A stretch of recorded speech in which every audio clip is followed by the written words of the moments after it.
The broadcast is now starting. All attendees are in listen-only mode.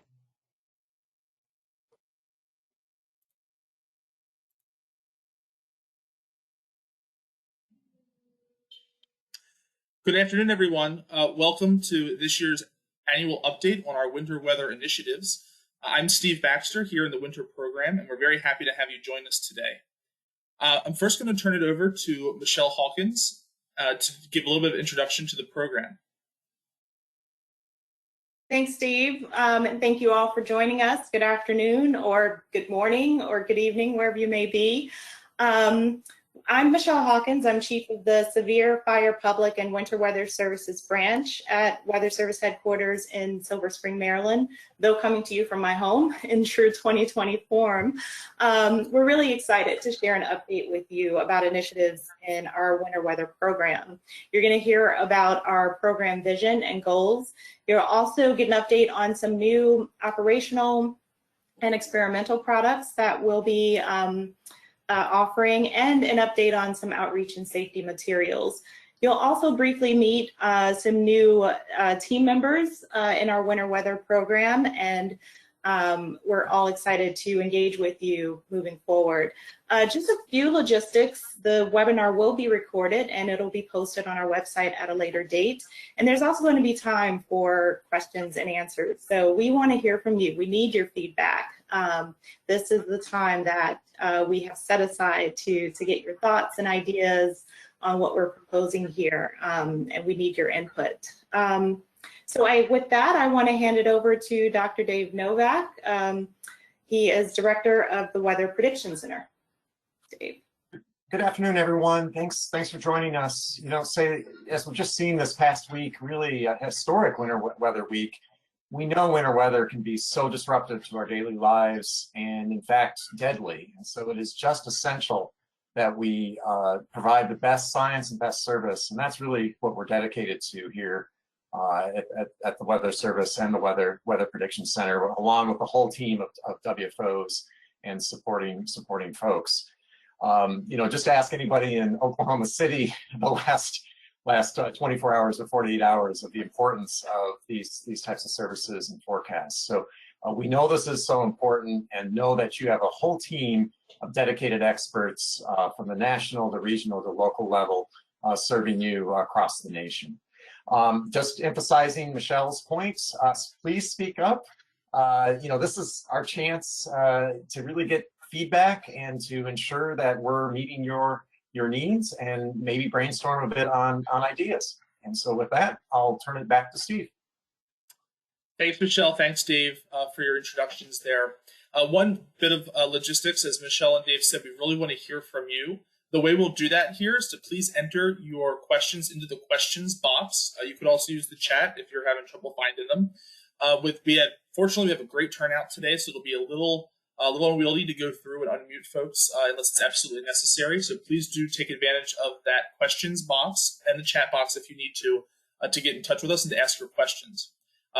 About a little over halfway through, there will be a pause for questions on the first half of the webinar. And then, of course, at the very end, we'll use whatever time we have left for any Q&A. All right, let's get started. So you can see my screen here. This is our introduction here. Like I said, I'm Steve Baxter. I'm the Winter Program Lead. For those of you who were in this webinar last year, which is much fewer of you, I also did it as I was on an acting detail then. So this is my second year with the privilege of presenting this webinar. So I look forward to sharing our updates with you and hearing from you. Okay, so a little outline of how we'll do this is I'll give a slightly more detailed overview of the winter program, and importantly introduce our new staff, and we're fully staffed now permanently, which is really good news for the agency. I'll talk a little bit about our newest operational product, which is the Winter Storm Severity Index, and then we'll go into some experimental products, including the Winter Storm Outlook, the Winter Key Messages, and the local probabilistic winter precipitation forecasts. And then we'll end with a couple of updates on some products that have, or in one case, a product that's been operational for a couple of years now, the snow squall warnings. There are some updates on that, and so we'll remind you of that product and the latest updates. And then we'll close with some display of our latest outreach materials that you might be able to share with your partners and use for yourselves as we approach this winter season.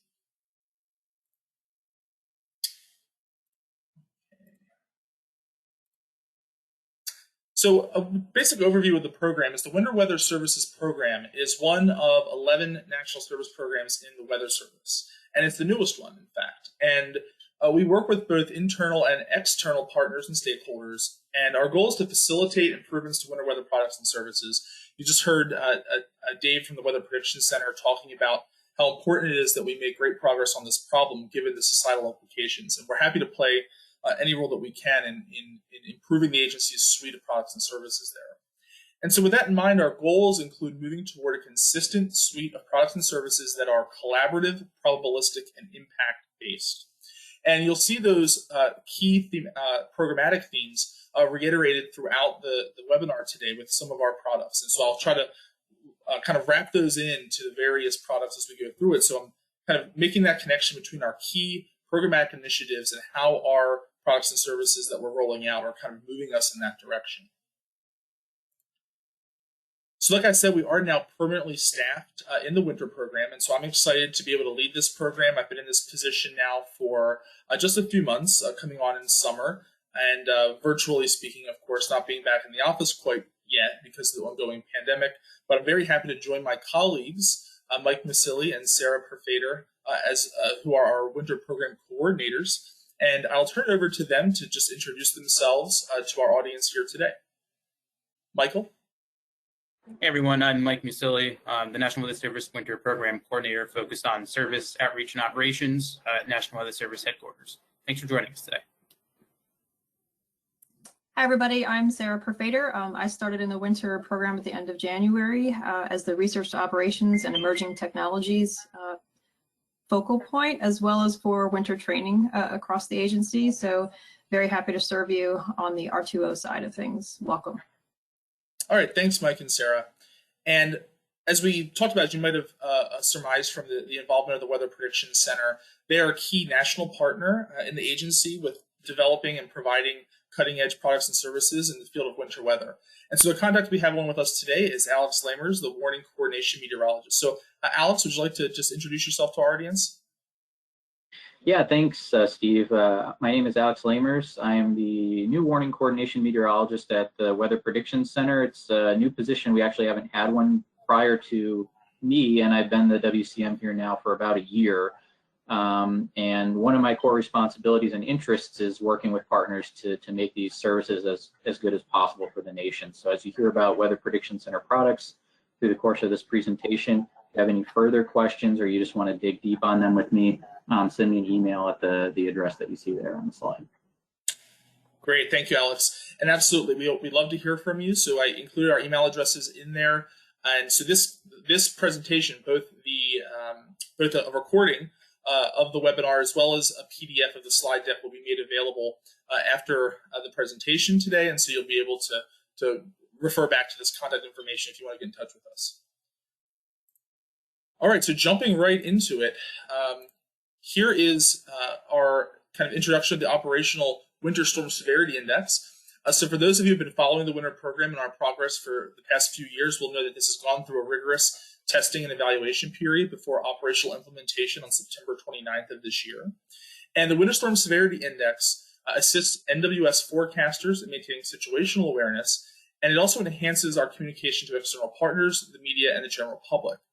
And the intention of the Winter Storm Severity Index is to kind of be a proxy impact index by looking at the severity of the winter storm through 6 key variables, which we'll discuss on the next slide.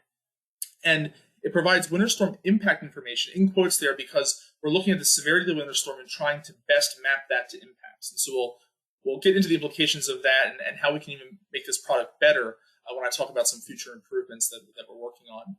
But it provides this information up to 72 hours in 24-hour intervals.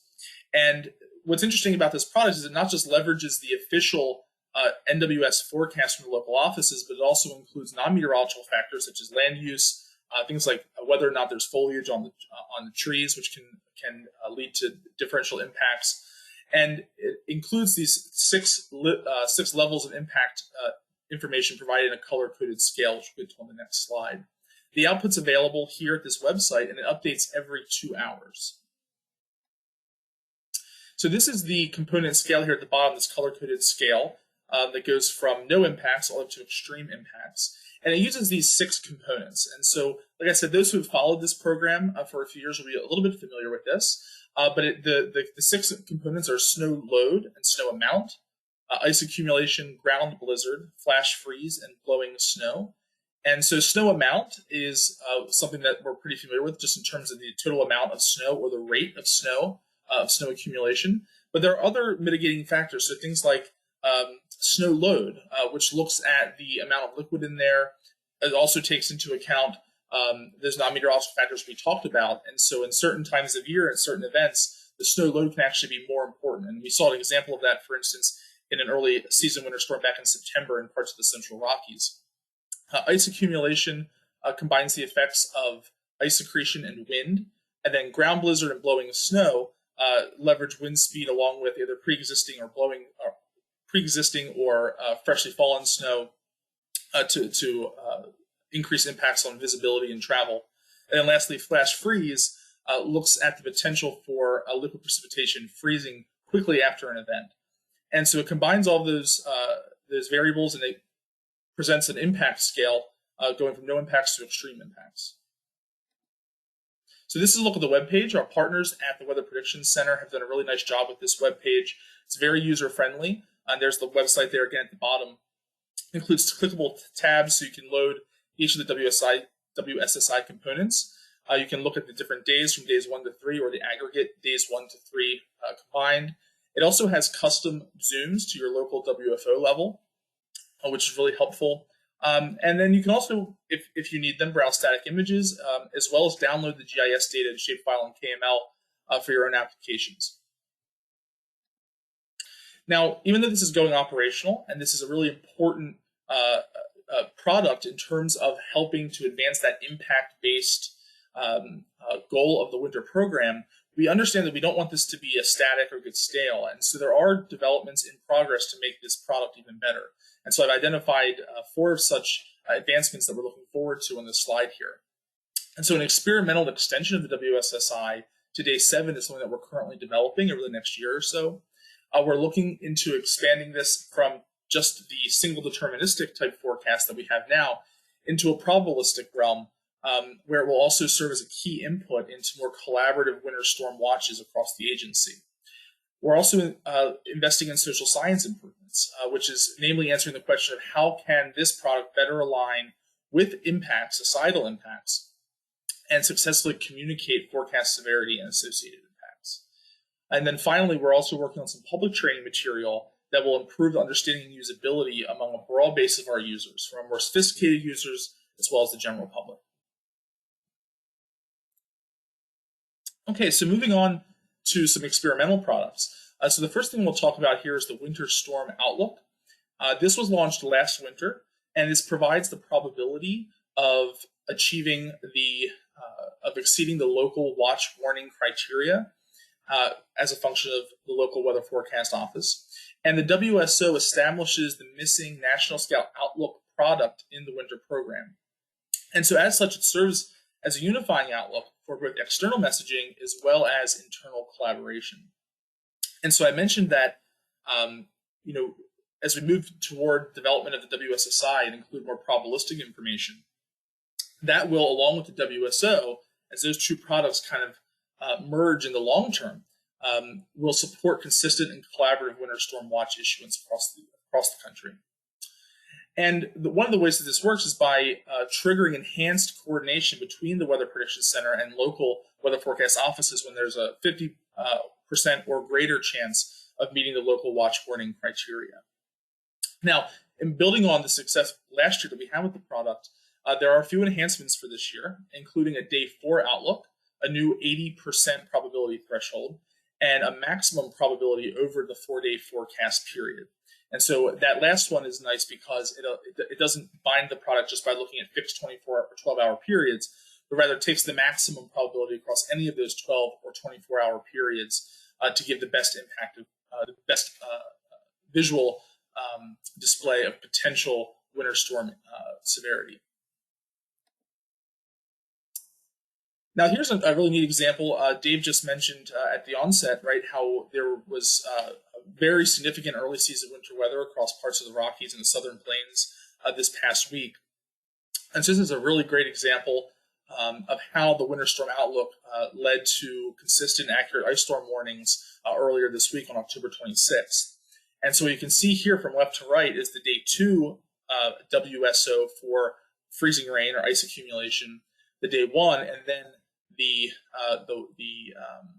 watch warning advisory map as it stood at 8 a.m. on the morning of October 26th. And so this is a nice example of how this product and using this product to excite collaboration between the local offices and the National Center lead to consistent and accurate warning information.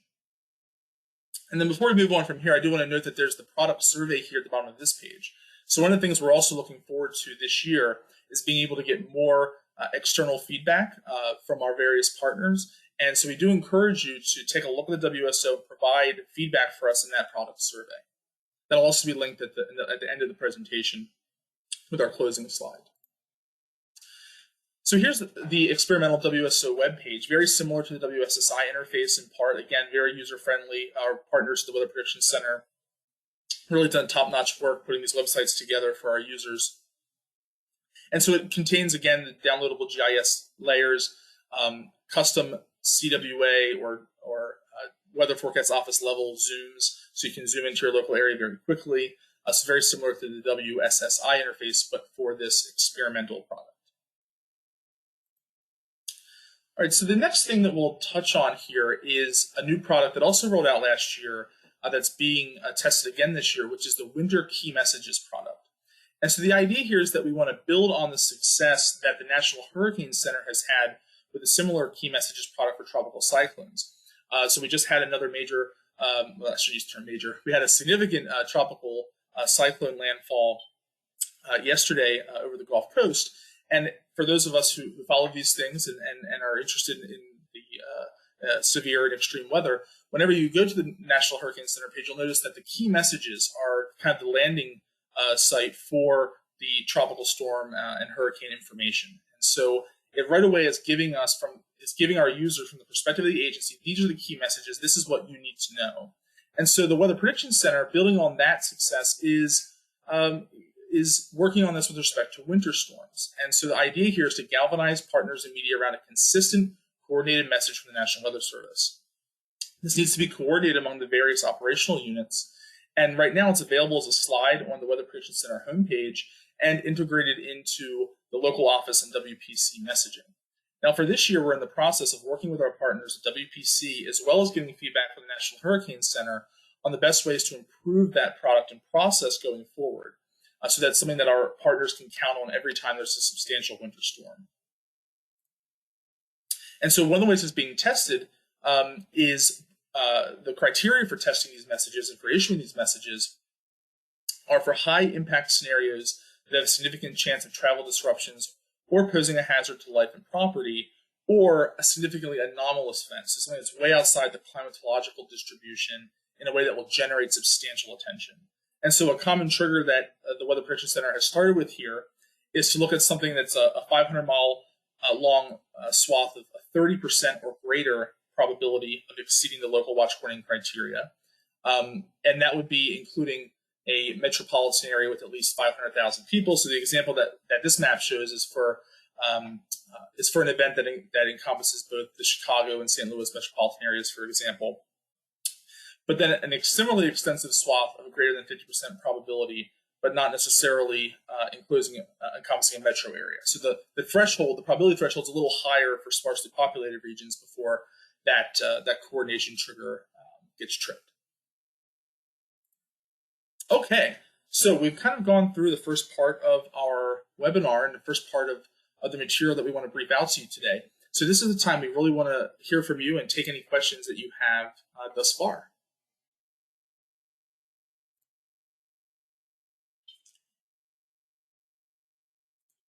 Okay, so do we have any questions?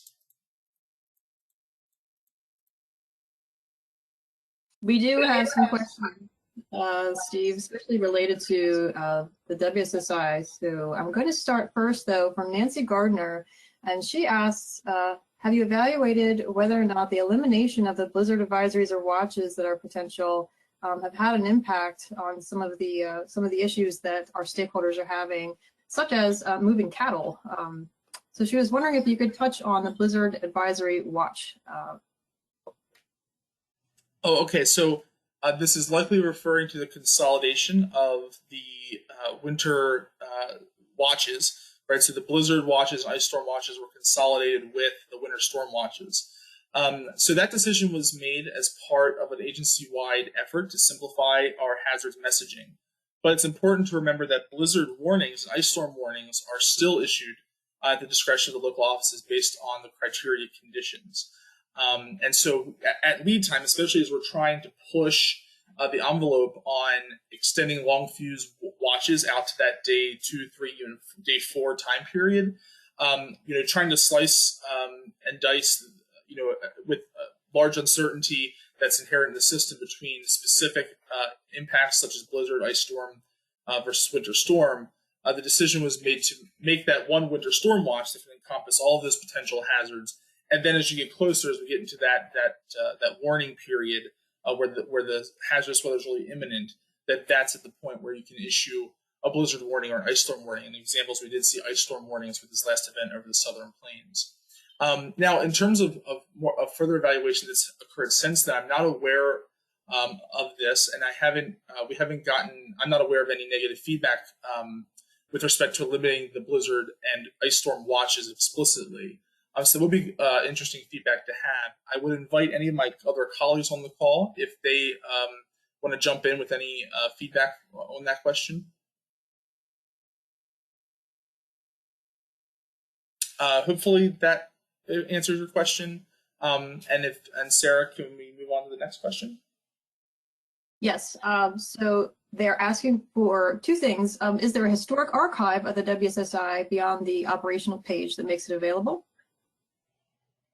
So I will actually shoot that question, if I may, over to Alex at WPC. Is the WSSI archive publicly available? And if not, are there plans to make it publicly available? We have an internal archive, at least extending back a few years, and I can look into whether or not that can be made publicly available. I know we don't have anything like that linked off the page currently. Some of our local offices, for instance, have requested the archive so they can go back and look at past cases. The WSSI did not change in formulation from last year, but last year it changed from previous years. So if you go back several years, for instance, 2017 and 2018, you may get different results than you would under the current formulation. But I will take a note to talk with our developers and see if that could be made public. Okay, and they're asking for an update to some of the social science work that's going on with the WSSI. I know that we have several different projects that are going on, funded projects with social science groups that are working on the wording of the impacts and the color scales that are used for the WSSI. Would anyone like to provide our audience with an update on that work that's going on? I don't have detailed information on what's going on currently. Dave, maybe if you want to speak to that. Yeah, I think it was my cue to jump in. So yeah, we actually do have, well, one I should mention with the WSSI, it did go through a social science risk communication evaluation and actually did lead to some changes in color and words and frequency of updates type of aspect. But we know that it probably deserves a deeper dive, and that's actually ongoing over the next year. We do have a funded project with some academic partners looking at the words that are used, for example. We also have an evaluation working with the local WFOs trying to connect the actual on-the-ground impacts with what the scale, was it moderate risk or was it, a extreme event in terms of the scale. That continued improvement work is ongoing and actually funded. And the other thing that I'll just add on is certainly from external partners, if you have specific examples or suggestions or thoughts, you're more than willing to give us feedback. Either there's a survey form on the webpage, or you can email me directly if you'd like to. That's all great and fantastic to have. So don't feel like you're looking at something and say, that doesn't seem quite right to me, and then keep it to yourself. Definitely share that with us so we can make the improvements. The goal is to make this as good of a service as possible for all users. Okay, I did want to mention, Justin wrote in about plans about breaking out the individual components. If you look at the website, there should be tabs that show you the different components broken out. So Justin, I encourage you to check out the website and make sure you didn't miss those tabs. I'm going to also ask Julie Demuth, Steve and Alex, this is for you.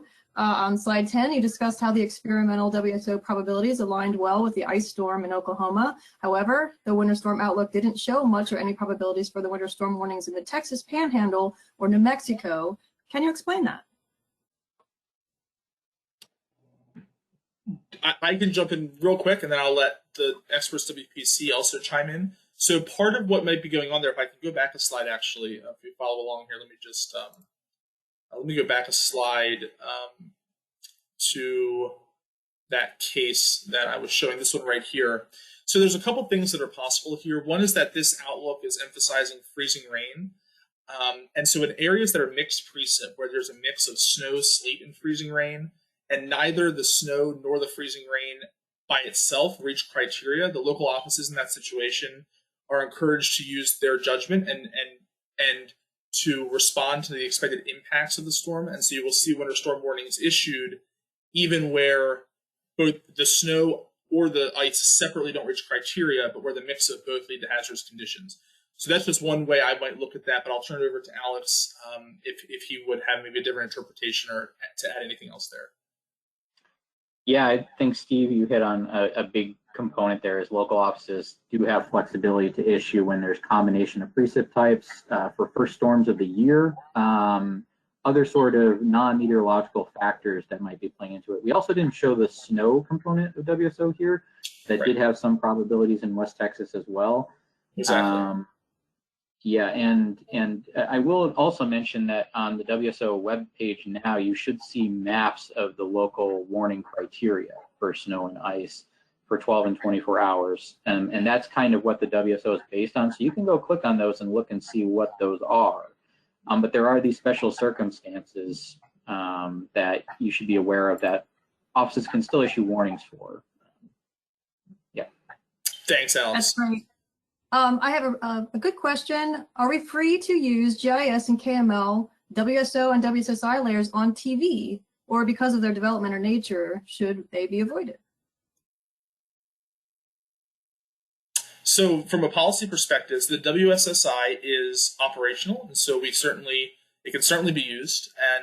And for that matter, the experimental winter storm outlook, it's experimental, which means it doesn't. The Weather Service, we may have to discontinue it for a number of reasons, so it's not guaranteed to continue beyond this winter. But they are publicly available layers, and so at the discretion of the end user, I think we would encourage that to be used. Alex, do you want to add on to that, or is that your understanding as well? Yeah, I think it makes sense if you want to show it on TV. They're available. I think I actually saw some examples from last winter where people were showing WSSI on TV. There's little bits of context that you may want to know if you're going to explain it to your audience. Like the WSSI comes from NDFD, or at least to have it in the back of your head. So it's the official Weather Service forecasts from the local offices. The WSO is the probability distribution that our ensemble that we run at WPC is generating.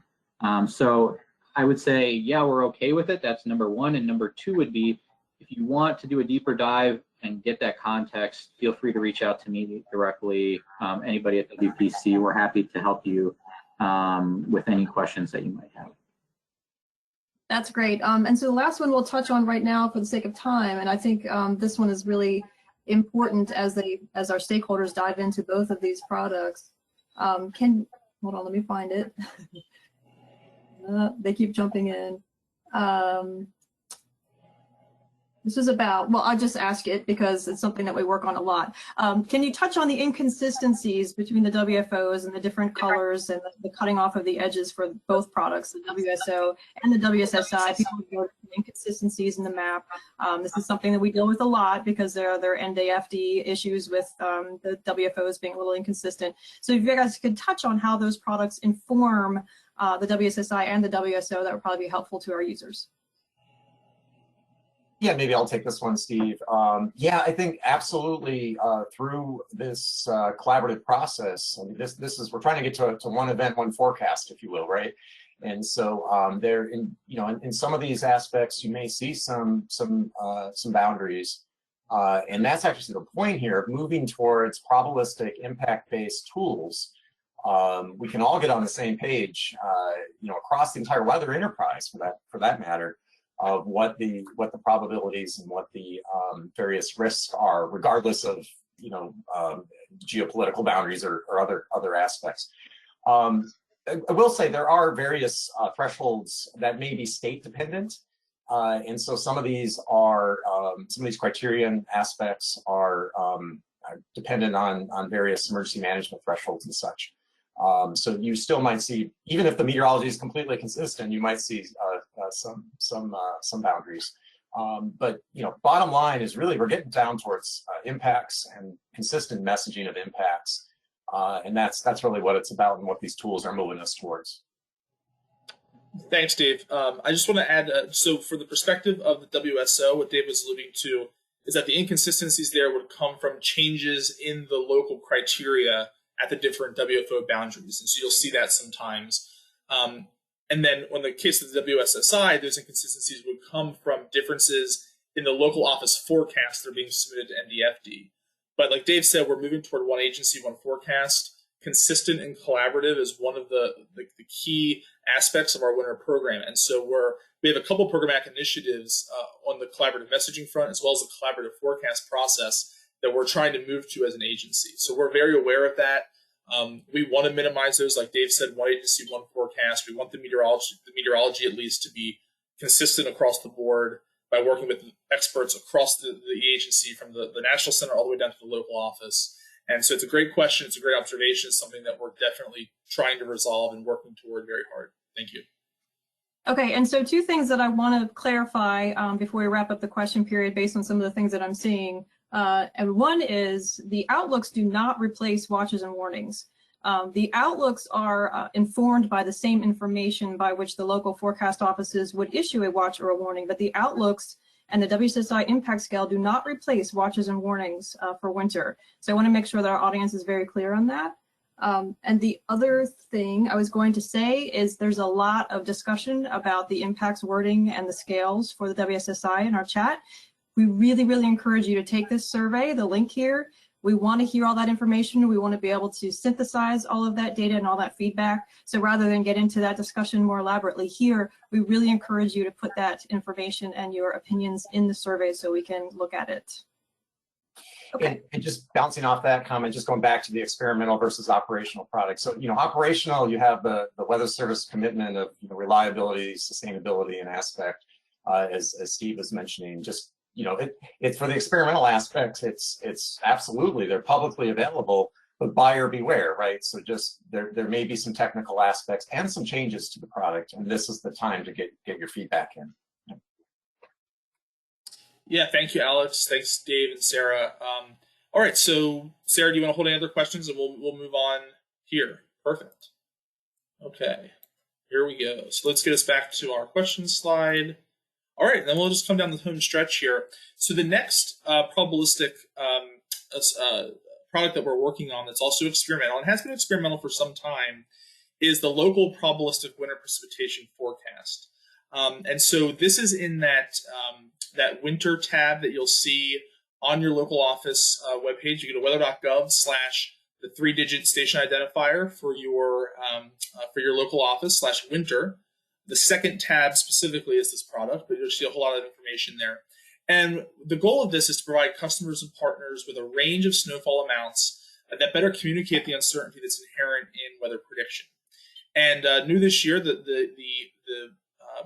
basis for the probabilistic distribution, like Alex was saying, is it's a 61 member ensemble, and there's an expert first guest that's provided by WPC, but the WFOs add local knowledge, and then that final forecast is then used to adjust the objective probabilistic distribution. And so what you end up with is an expected snowfall amount, and then you end up with a high-end amount, which is the 90th percentile, or a 10% chance of exceeding that, and then a low-end amount, so I have a 90% chance of exceeding that. And this is actually a recent case that we took from that event over the Northern Plains, where it's the first series of winter storm warnings that were issued over parts of the Dakotas and Minnesota. And significant model diversity in the case of the WPC Super Ensemble contributes to a range of outcomes. And this really helps to couch the uncertainty that's inherent in any weather prediction, but especially in winter prediction, where it's not just how much snow falls, how much liquid precipitation falls, or liquid equivalent, but also the precipitation type, the snow-liquid ratios, all that stuff adds to the forecast uncertainty. And so having a significant ensemble member diversity helps to give us that really robust and what we would say reliable range of solutions is our goal. Now, the 10th and 90th percentile graphics are also now available as experimental fields in the NDFD, and so I have a link there that you can click to find that. The sticking point with this product is that we've been looking for a path to operationalize it. So right now it's been distributed across the country. Right now we have the offices that are shown on this map participating. No additional sites have been added in the last couple of years because we're working on a plan for operational transition. The good news is that we have made substantial progress here, and we are testing. I'm planning to test over this coming winter and through this upcoming year a new process for generating and disseminating these products. And so we might look for some changes to this, like Dave said, because it's experimental. We're trying to use the feedback we get from our partners, and there's a link there to the newest survey form that you can fill out to give us that feedback and to try to get this on a path toward operations, where like Dave was explaining, operations means that we stand by it. It's going to be there on time every time for our partners. And so this is a key initiative that we've been working on, and we wanted to update you this year and say, we're still making progress with this. We're still looking toward getting this rolled out nationally and supported nationally and operational. But the experiment does continue through this upcoming winter. So given what I just talked about so far, I want to kind of take these next couple slides to put everything together from the perspective of the winter program vision. And so these 4 bullets are kind of outlining this vision as we go forward, which is to say that future versions of the Winter Storm Severity Index, which includes the probabilistic component, will inform the winter storm outlook as a starting point for collaborated, consistent winter storm watches. And so there's going to be those experts from the National Center down to the local offices that are working together and collaboratively to issue accurate, consistent, long fuse winter storm watches. A collaborated forecast process, which is part of the formal construct that we're using to help get to this one agency, one forecast type model, leads to a nationally consistent snow and ice forecast that informs a consistent suite of probabilistic forecasts. And then our national and local strengths are each leveraged to provide that information and decision support services to end users. And then we get to that final place where all of our winter forecast products are probabilistic, collaborative, and impact-based. And so in the next slide here, slide 18, I show a kind of schematic of how these two components, consistent collaborated forecasts and consistent collaborated hazards and messaging, kind of work together and play off each other. And so in the case of the blue arrow across the top is showing collaborated snow and ice deterministic forecasts inform nationally probabilistic snow and ice forecasts, which are then also able to be viewed and disseminated by the local offices through the local probabilistic snow and ice forecasts. And then on the collaborated and consistent hazards and messaging, we have the probabilistic winter storm severity index, which informs the winter storm outlook, which informs these consistent and collaborated watches. And then tying all of this together for our end users from a national perspective are the winter key messages for these really big, kind of high impact, high visibility storms. And so I think this slide 18, I want you to take as a take home message from us, kind of demonstrating what our vision is in the winter program that we're looking forward to getting to over the next couple of years. Okay, so with that, I'll move on to kind of the final couple aspects that we want to touch on during the webinar. And so as promised, we have some updates to the snow squall warnings that I want to touch on briefly.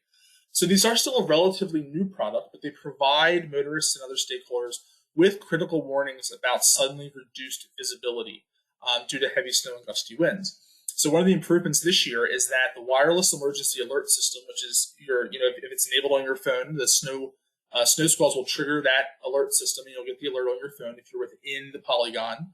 And so there's examples there in the upper right of this slide showing snow squall warnings that were issued over northern Maryland and southern Pennsylvania. And so if you were within those outlined polygons, your cell phone would alert you to the snow squall warning.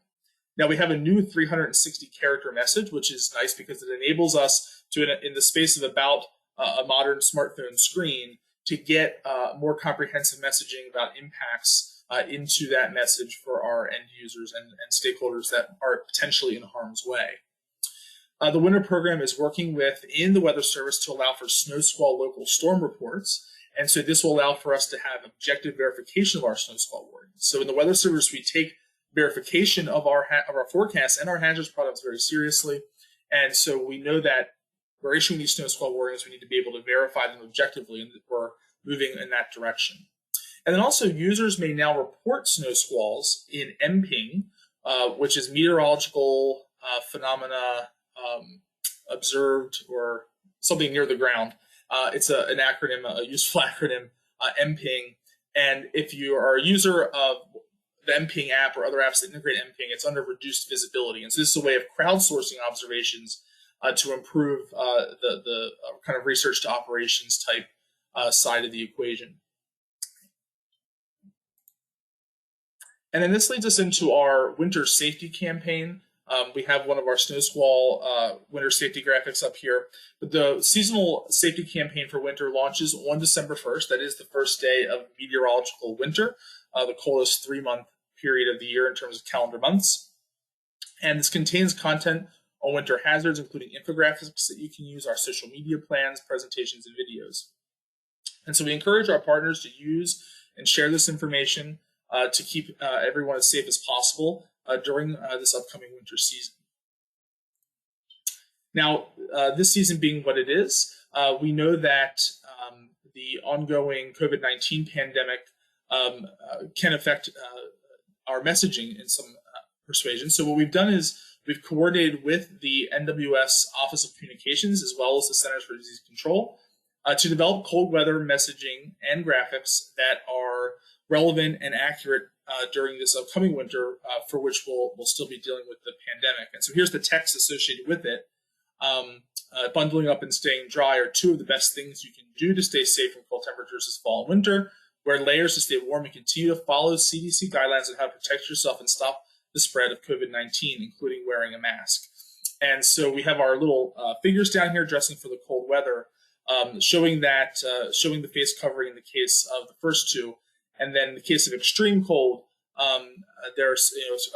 those masks can also serve to protect you and others from the spread of COVID-19, as indicated in our figure there. And so this is something that we were happy to collaborate with other folks within the NWS as well as with the CDC to make sure that we got this messaging out to our partners. And you can see that there, again, at weather.gov/safety/cold. And then we also have some of these updated outreach materials that you can go through when I post this presentation that you can use. These graphics are all available at the winter safety page that was linked on the previous slides. And so that's where we'll wrap it up and leave hopefully some time for more questions and answers. I want to thank all of my contributors that are listed here, especially those that were able to join us today on the phone to answer some of these great questions. I put some of our best links up here on the right, including the experimental WSO product survey that we've talked about a couple times. Please do feel free to reach out to me if you have any questions. My email address is there. Also, the email addresses of Alex at WPC as well as Mike and Sarah in our winter program are also found earlier in the PowerPoint, so we'd encourage you to reach out to us. So if I can, I'd like to turn it back to Sarah if we have any old or new questions that we want to address. We have about 15 minutes of our time left, and so we'd be happy to take any questions. We had two questions on impacts or actually on verification. One was, how are we verifying impacts, and do we have some sort of database for that? That is something we are working on in the agency with some of the other offices. So I did want to say it's tough to verify impacts, but we are working diligently on finding ways to do that. So I wanted to state that. Another question was, how is the NWS supporting variable speed limits where implemented within the state DOTs? It's my understanding the Weather Service does not have control over that, but if anybody else on this panel has some feedback for that, I'd be happy to allow that. So those are great questions. Sarah addressed the issue with impacts-based verification. Right now, as we mentioned, as Alex had mentioned earlier, and we touched on, the local offices are able to issue watches and warnings based on local impacts, but exactly how those impacts are objectively observed and reported in our databases is something that we're still working on very hard as an agency, and so we're aware that that is something that on which we need to make a lot of progress. I think the question about DOT involvement is a great one. Like Sarah said, I don't know, I'm not familiar with this either. But that's certainly an opportunity for us to forge even more and more useful partnerships with some of our Department of Transportation colleagues, and we can certainly provide information and provide programmatic guidance from our perspective as much as we can. So that's a great question. Anything else? Right, and just to piggyback on that, there is a question: is what tools do you use to maintain awareness of vulnerabilities or areas of concern that the partners may be dealing with, since they'd be directly affected the severity of the impact of the storm? Just so you know, your local WFO is the one who really handles all of the local knowledge of the impacts, and we have some impacts databases for local areas that are keen to that information. Hopefully that answers your question. Does anybody want to add to how we're measuring or keeping track of local impacts? Dave, I see you pop in there. Well, I'll pop in on the road weather aspect. Pathfinder is the project that really cool between the local office and the state DOTs working together on some of these criteria. I don't know if it gets down to the actual speed limitation aspects, but it has been a real success in expanding across the nation in terms of building that relationship between the weather and the Department of Transportation. So I think, yeah, that may answer that question. The other question, I see Mike and Michelle popped on. Yeah, I was just going to mention regarding the impacts question. As Sarah said, your local office is the one who works very closely with partners and is aware of local impacts. And we do have an IDSS management system or impacts decision support services management system that they can use to collect and track impacts at the local level as well. Great. And oh, sorry, go ahead, Mike. So just to add to the DOT, some WFOs I know do have partnerships with state DOTs that they can help trigger electronic road signs. Oh, right, that's right, electronic road signs. So if you're referring to electronic road signs that are variable, then definitely the Weather Service has some influence there. But as far as deciding what the speed limits are on a regular basis, I don't think we have any influence there. But two questions related to snow squalls. One is, do you issue a snow squall warning when a winter storm warning is already in effect? Do we piggyback those? So I'll jump in on this, and then I know Mike can also jump in. So snow squalls tend to refer to convective type elements that are fast moving and short lived, and so there wouldn't be an associated long fuse hazard with them like winter storm warnings typically. So generally speaking, you would not see them piggybacked. So a snow squall warning is meant to alert people to a sudden drop in visibility due to a convective snow element that's typically associated with Arctic fronts, for instance.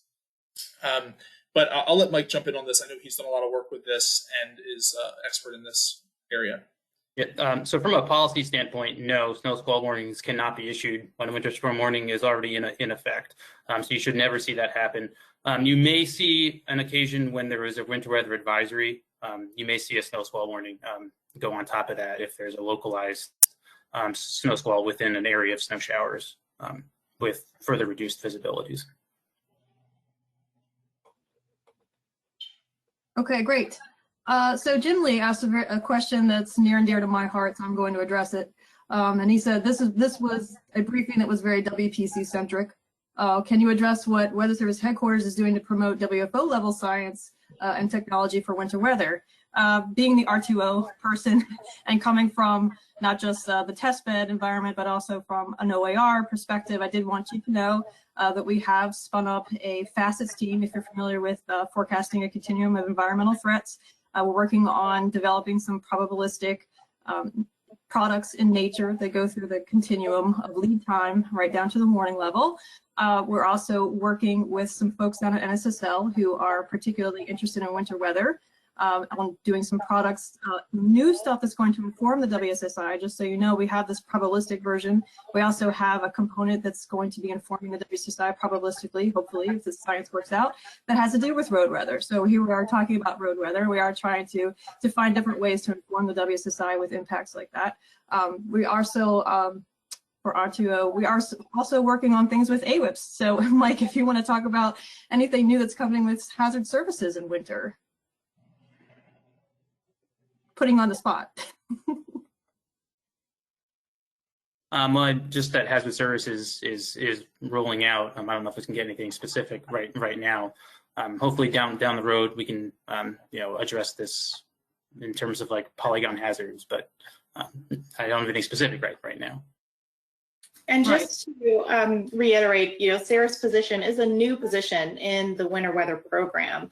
We did see the need to have someone who had one foot in the door of R2O and one foot in the door of operations so that we can better work together on what's being developed, making sure the requirements are reflected there, and then also being able to help facilitate that into operations. So we're really happy to have Sarah on board in that role. Thank you. I did want to mention we are looking into some OCONUS activities as well. We're working with Alaska to try to extend the reach of some of our experimental and operational products to the Alaska region and how we can pull them in both policy-wise and product-wise. So that's something else we're working on. Okay, I think that's all the questions I have right now, Mike, unless you caught something that I didn't, or Alex.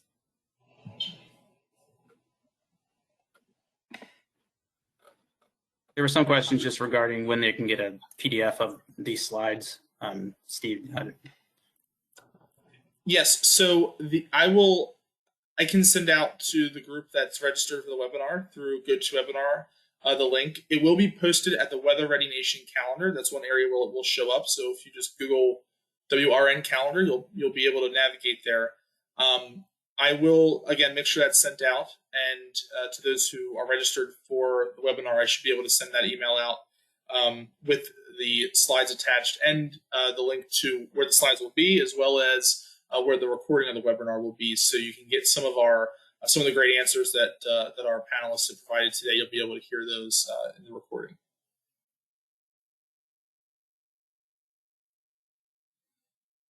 Okay. Anything else, Sarah?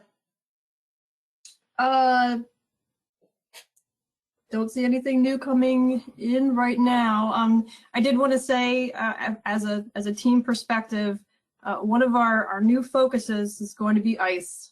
Just so you know, we see a lot of issues with prediction of ice, forecasting of ice, and verification of ice. So that's something else that I would like to point out that this program is aware of and would like to focus on going forward. So we're here for you. We're listening to you. We love getting feedback from you guys. It's really how it drives the train. So please stay engaged with us. We're really accessible. Absolutely. Thanks, Sarah.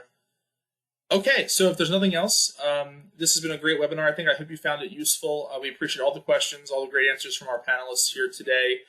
Thank you all of our panelists for joining us. Thank you for registering. We had a great turnout this year. I hope to keep that momentum going in the future. Please, again, do check out these links that we provided here for you. Stay safe this upcoming winter, and we do look forward to interacting with you again. All right, take care.